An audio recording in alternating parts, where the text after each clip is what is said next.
कैसे हो आप सब लोग। आई होप आप सब लोग अच्छे होंगे। इस वीडियो में जो हम लोग टॉपिक कवर करेंगे वो करेंगे क्वाड्रेटिक इक्वेशन का पार्ट 2 है, जहाँ पे हम नेचर ऑफ रूट्स की बात करेंगे।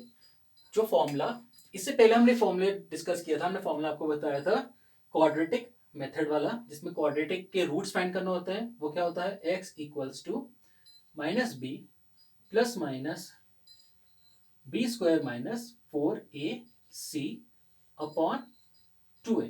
ये हमने फॉर्मूला फाइंड किया था। बट मैं आपको पार्ट 1 में बता रहा था कि इस फॉर्मूले को डायरेक्ट लगाने से पहले आप फाइंड कर लो डी की वैल्यू, कि डी कितना होगा। डी मतलब डिस्क्रिमिनेट। वो क्या होता है, ये ही होता है B square minus 4ac। D क्या होता है, ये रूट के अंदर जो नंबर है ना, ये होता है।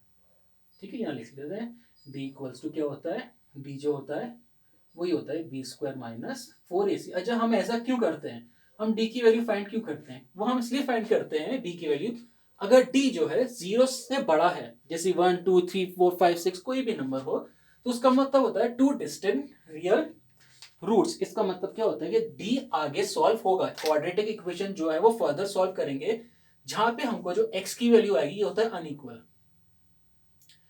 अनइक्वल, इसको अनइक्वली बोलते हैं, जहां पे जो होते हैं एक्स की जो वैल्यू आएगी दो अलग अलग आएंगी। हो सकता है एक एक्स की वैल्यू आ जाए 1, हो सकता है एक एक्स की वैल्यू आ जाए 1/2। मतलब अनइक्वल वैल्यूज आएंगी अगर डी जीरो से बड़ा है। इसलिए मैं पार्ट 1 में आपको बार बार बोल रहा था, इसको डायरेक्ट लगाने से पहले हम डी की वैल्यू फाइंड कर लेते हैं, क्योंकि जो क्वेश्चन जो आते हैं आगे एग्जाम टाइप में उसमें ऐसे दे देंगे, के दे देंगे, इसी इक्वेशन में कहीं ना कहीं के लिख देंगे और बोलेंगे के की वैल्यू फाइंड करो, तो डी के हेल्प से आएगा। इसलिए मैं आपको बार बार बोल रहा था कि डी पहले फाइंड कर लीजिए। सो एक्स इक्वल टू, अच्छा ये आंसर रूट में भी आ जाता है, ऐसा नहीं, मैंने तो अभी जगह नहीं थी इसलिए मैंने ऐसे एग्जाम्पल के फॉर्म में लिखा है। अब डी इक्वल टू 0 अगर दे रखा है तो उसका मतलब क्या होगा, टू इक्वल रूट्स होंगे, बट दोनों ही आंसर दो आएंगे एक्स के, मतलब दोनों ही सेम। अगर एक एक्स 5 आ रहा है तो दूसरा एक्स भी 5 ही आएगा। अभी जैसे मैं 3 एग्जाम्पल लिख रहा है, हम एग्जाम्पल सॉल्व करेंगे ये वाले, तो आपको पूरा ये कॉन्सेप्ट क्लियर आएगा, नेचर ऑफ रूट्स कहते हैं इसको। अच्छा, अगर डी जीरो से छोटा है, जीरो से छोटे का मतलब क्या होता है, जैसे -1 हो, -2 हो, -3 हो, जीरो से छोटा है तो वो होता है नो रियल रूट्स। इसको हम आगे सॉल्व नहीं करेंगे, 10th क्लास तक तो यही है, 11 12 में इमेजिनरी रूट्स आते हैं, वो हम बाद में डिस्कस करेंगे। अभी आपके सिलेबस में इसको सॉल्व नहीं करना। सिलेबस में जो है ये सिर्फ ये 2 है, ये 1 मार्क्स में भी आ जाते हैं, ऐसे करके नेचर ऑफ रूट्स पूछना जाता है। ठीक है, अगर डी आ रहा है जीरो से बड़ा तो हम सॉल्व करेंगे, पूरी क्वाड्रेटिक इक्वेशन को हम लोग सॉल्व करेंगे। डी अगर आ रहा है जीरो तो भी हम पूरी क्वाड्रेटिक इक्वेशन को सॉल्व करेंगे, एक्स की वैल्यू फाइंड करेंगे। अगर डी आ रहा है जीरो से छोटा तो हम वहां पे लिख देंगे no real roots can not be solved further. ठीक है, अब जैसे कि मैंने एग्जाम्पल लिख रहा है, आपको 3 एग्जाम्पल देख रहे होंगे, इन 3 एग्जाम्पल से आपका पूरा कॉन्सेप्ट नेचर ऑफ रूट्स का क्लियर हो जाएगा। जैसे कि अब मैंने बताइए इक्वेशन है, इस इक्वेशन का मतलब क्या होता है, पहला वाला जो होता है जो एक्स स्क्वायर के साथ होता है वो होता है ए, जो एक्स के साथ होता है बी, और जो अलग एक नंबर है वो है आपका सी। ठीक है, ए क्या आ रहा है आपका, ए क्या है 2, बी जो है वो है -6, एंड सी जो है वो है 3 आ रहा है। ठीक है, डी वाला फॉर्मूला लेंगे, क्या होता है डी का मतलब यही होता है B square minus 4ac। Discriminate कहते हैं इसको, D equals to b square minus 4ac लिखेंगे। बी की वैल्यू कितनी है, -6 स्क्वायर -4, ए की वैल्यू कितनी है 2, सी की वैल्यू कितनी है 3। सो माइनस माइनस प्लस हो जाएगा 36, -4 2 8 एंड 8 3 इज 24।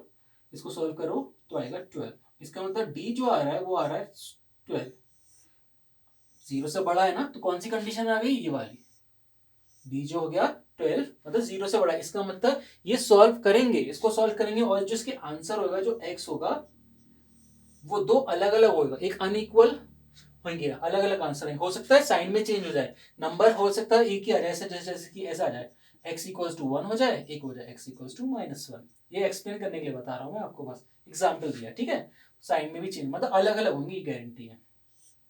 ये वाले देखते हैं। ठीक है, ये तो पहला वाला केस हो गया फर्स्ट। ठीक है, ये वाले देखते हैं। अब यहाँ पे a कितना है, a कितना है, a देखो 3 है।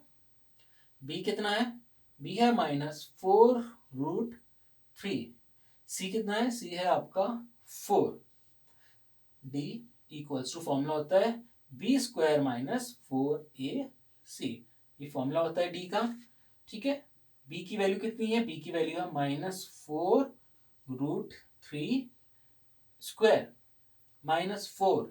ए कितनी है आपकी, ए है आपका 3 एंड सी कितना है आपका, सी है आपका 4। ठीक है, अब इसको कैसे करके सॉल्व करते हैं, कभी कभार कंफ्यूजन हो जाती है, जिसको आता है वेल एंड गुड। इसको कैसे करके सॉल्व करते हैं, इसका मतलब क्या, 4 से ही मल्टीप्लाई होगा, 4 मल्टीप्लाई बाय 4, और क्या है रूट 3 से मल्टीप्लाई होगा, मतलब कि √3 इंटू √3, इसका मतलब होता है ये। ठीक है, अब जब 4 से मल्टीप्लाई होगा, 4 is 16 and √3 into √3 is how much, 3। तो आपके पास क्या आया, 48 आ गया ना, चेक कर लीजिए, 3 6 81 कैरी 48। तो इसको हम सॉल्व करेंगे तो क्या लिखेंगे, देखो माइनस का है ना, प्लस हो जाएगा क्योंकि बाहर पावर किसकी है, 2 इवन है। सो हो जाएगा आपका 48। इसको सॉल्व करके माइनस, इसको सॉल्व करिए, 4 3 is how much 12 and 12 4 is 48 हो गया, ये आ गया 0। ठीक है, क्या आ रहा है यहाँ से, डी की वैल्यू आ गई 0, मतलब सेकंड वाली कंडीशन भी ये है। ठीक है, इसका मतलब जो होगा आंसर जो होगा, जो x होगा ना, दोनों सेम होगा। अगर एक आ रहा है 5 तो दूसरा वाला x भी आएगा 5, इक्वल होते हैं इसमें रूट्स। ठीक है, अब जैसे ये वाला क्वेश्चन है, ठीक है, मैं इसको इरेज करता हूँ, ये वाला है। ठीक है, इसमें क्या है, a की वैल्यू कितनी दे रखी है, a की वैल्यू देखो 2 दे रखी है, b की वैल्यू कितनी दे रखी है -3, जो b है वो है -3, और c की वैल्यू है 5। जगह नहीं है तो मैं थोड़ा ऐसे करके इसको लिख रहा हूँ प्लीज। ठीक है, तो हमको क्या फाइंड करना है, हमको डी फाइंड करना है, नेचर फाइंड करना है ना। इसका नेचर के लिए क्या करेंगे, D equals to b square -4ac। ठीक है, ये लगाएंगे फॉर्मूला, कितना है बी, 2 का स्क्वायर -4, अरे बी 2 नहीं है, बी तो -3 है, -3 है ना, -3। ए कितना है, ए है 2 और सी कितना है 5। सॉल्व करिए, 3 3 जा 9 हो जाएगा, माइनस का साइन हट जाएगा, एंड 4 2 जा 8 एंड 8 5 जा इज 40, बट माइनस का 40। इसको सब्ट्रैक्ट करो, -31 आएगा, -31। इसका मतलब क्या होगा, ये वाली इक्वेशन, ये वाली कंडीशन आ गई ना, तो ये आगे सॉल्व नहीं करेंगे, इसको बस यहीं तक छोड़ देंगे, इसको आगे सॉल्व नहीं होता, इसके रूट्स नहीं आएंगे। हम लिख देंगे नो रियल रूट्स, रियल का मतलब रियल नंबर्स में होता है। ठीक है, इसको हम लिख लेंगे अब नो रियल रूट्स। अगर ये क्वेश्चन ऐसे करके आता है हम लिख देंगे नो रियल रूट्स। अगर आप चाहो तो लिख दो can not be solved further. I hope आपको ये तीनों कंडीशन समझ में आ गई होंगी। अगर जैसे देखो 0 डी 0 से बड़ा है तो सॉल्व करना है, पूरा पूरा इक्वेशन सॉल्व करना है, पूरी पूरी एक्स की वैल्यू फाइंड करनी है। डी की वैल्यू अगर 0 आ रही है, डी की वैल्यू 0 आ रही है, तो भी हमको क्या पूरा पूरा सॉल्व करना है। डी अगर माइनस में आता है, 0 से छोटा आता है, तो हमको सॉल्व नहीं करना। पार्ट 1 में मैं तभी आपको बोल रहा था कि इसको डायरेक्ट ना लगा के डी की वैल्यू पहले फाइंड करो। पार्ट 1 में मैं तभी बोल रहा था। ठीक है, पहले डी फाइंड कर लो, इसलिए अभी आप उसको कॉपी करो, फिर हम उसमें क्वेश्चन करेंगे जहां पे पूछा जाता है कि के की वैल्यू फाइंड करो। ये पूछेंगे कि आप बताओ के की वैल्यू क्या आएगी। आप उसको कॉपी करिए प्लीज। ओके, ये 2 क्वेश्चन लिखे हुए हैं हमने। इसमें क्या करना है, आपको फाइंड करना, फाइंड द वैल्यू ऑफ के की वैल्यू फाइंड करनी है for the each of the following quadratic equation. 2 equation मैंने लिखी है, सो दे हैव 2 इक्वल रूट्स। ठीक है, अब ये इसका मतलब क्या है, दे हैव 2 इक्वल रूट्स। इसका मतलब है 2 इक्वल रूट्स कब होते हैं, जब आपका डी जो होता है वो किसके बराबर होता है, 0। ठीक है, इसलिए मैं आपको बोल रहा था पहले डी की वैल्यू फाइंड कर लो, डी की वैल्यू फाइंड कर लो, ताकि आपको इजी हो जाए, ई की फॉर्मूले से आप सब कुछ सॉल्व कर सकते हो। तो इसमें डी की वैल्यू जो दे रखी, डी इक्वल टू 0, क्योंकि आप बोल रहा है सो दे हैव 2 इक्वल रूट्स। ये है आपका इक्वेशन नंबर 1। इसको पहले सॉल्व करते हैं। यहाँ पे आपको के की वैल्यू फाइंड करनी है। आपको पता है डी क्या होता है, D equals to b square -4ac। ठीक है, सो यहाँ पे ए क्या है, ये होता है ए, चाहो तो पेंसिल से लिख लो, ये है बी और ये है सी। जो एक्स स्क्वायर के साथ होता है वो ए, ये है आपका बी एंड ये है सी। तो बी क्या है आपका के स्क्वायर -4, ए कितना है 2 एंड सी कितना है 3, और डी कितना है 2 इक्वल रूट्स, डी कितना है 0। तो आप यहाँ पे डी की जगह क्या लिख दोगे 0, सॉरी डी थोड़ा 0 की तरह दिख रहा होगा, 0 लिख दो। तो 0 इक्वल्स टू के स्क्वायर उसको सॉल्व करिए, 4 2 ज़ा 8 एंड 8 3 ज़ा हाउ मच, 8 3 ज़ा 24, तो आप लिख लीजिए यहाँ पे माइनस का 24। अभी माइनस 24 जो है यहाँ पे इधर आ जाएगा, ठीक है, ये वाला इस तरफ आएगा, जीरो के इस तरफ, सो 24 इक्वल्स टू के स्क्वायर हो जाएगा। इसको हम ऐसे करके लिख सकते हैं, के स्क्वायर इक्वल्स 24, ऐसे करके भी तो लिख सकते हैं ना, के स्क्वायर इक्वल्स 24। अब आपको क्या 24 का क्या करना पड़ेगा, आपको क्या करना है, के की वैल्यू फाइंड करें, तो ऐसे स्क्वायर हटाएंगे तो रूट कहाँ चला जाएगा 24 पे, इसको सॉल्व करना पड़ेगा। इसको कैसे करके सॉल्व करते हैं, इसकी देखिए 24 प्राइम फैक्टर्स निकाल लो, 2 12 2 6 2 3 3 1 सा 3, ठीक है। इसका मतलब क्या है, 24 जो रूट में लिखा है इसको हम कैसे करके लिख सकते हैं, हम उसको ऐसे करके लिख सकते हैं, देखो 2 इंटू 2, ये रफ वर्क है, ये आपको सॉल्व उसमें नहीं करना, ठीक है, रफ वर्क है, 2 इंटू 3, 2 से वो 4 2 8 8 24, ठीक है। अब क्या होता है, हमें पेयर चले आते हैं बाहर, ये ना, तो बाहर 2 चले आएगा। अब इन दोनों का तो कोई पेयर ही नहीं है, तो 2 3 ज़ा हाउ मच, 2 3 ज़ा 6। इसका मतलब क्या, अब आप 24 जो रूट 24 है वहां पे आप क्या लिखेंगे, 2 रूट 6, तो के इक्वल्स टू, अच्छा ये प्लस माइनस में आती है वैल्यू, ठीक है, के इक्वल्स टू 2 रूट 6। इसका मतलब क्या है, एक के जो है वो आपका आ रहा है 2 रूट 6, एक के जो आ रहा है आपका क्या आ रहा है, आपका माइनस का 2 रूट, ये वाला हम क्वेश्चन सॉल्व करेंगे अब, ठीक है।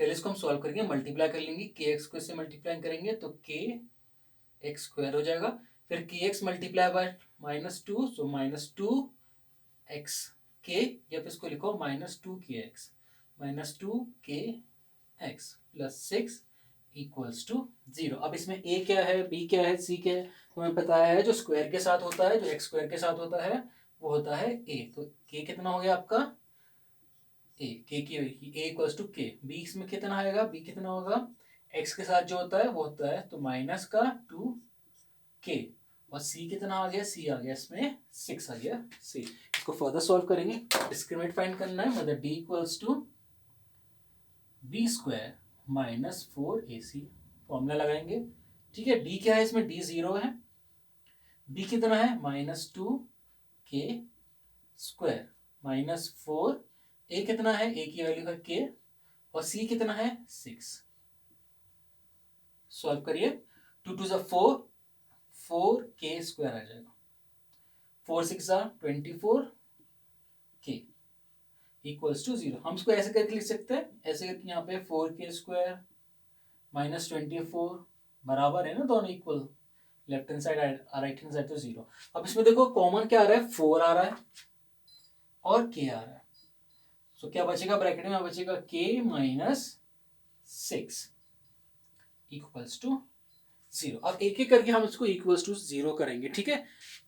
इसका मतलब क्या होता है, एक तो आ गया 4k इक्वल्स टू 0, एक क्या आ गया आपका k -6 इक्वल्स टू 0, तो यहाँ पे क्या आ गया, k की वैल्यू 0 हो जाएगी ना, 4 डिवाइड होगा से 0 हो जाएगी, और इधर k की वैल्यू कितनी आ गई, k की वैल्यू इधर आ गई 6। अच्छा हम इसमें अब क्या लिखेंगे, k की वैल्यू हम क्या लेंगे, 0 लेंगे या 6 लेंगे। देखो इसमें k की वैल्यू हम 0 नहीं लेंगे, वो इसलिए नहीं लेंगे, यानी हम वैल्यू नहीं लेंगे इसमें k की वैल्यू, क्योंकि अगर हम यहाँ पे 0 लगाएंगे, k को यहाँ पे आप 0 लगाएंगे तो ये x क्या हो जाएगा, x स्क्वायर क्या बन जाएगा, 0 बन जाएगा, ठीक है।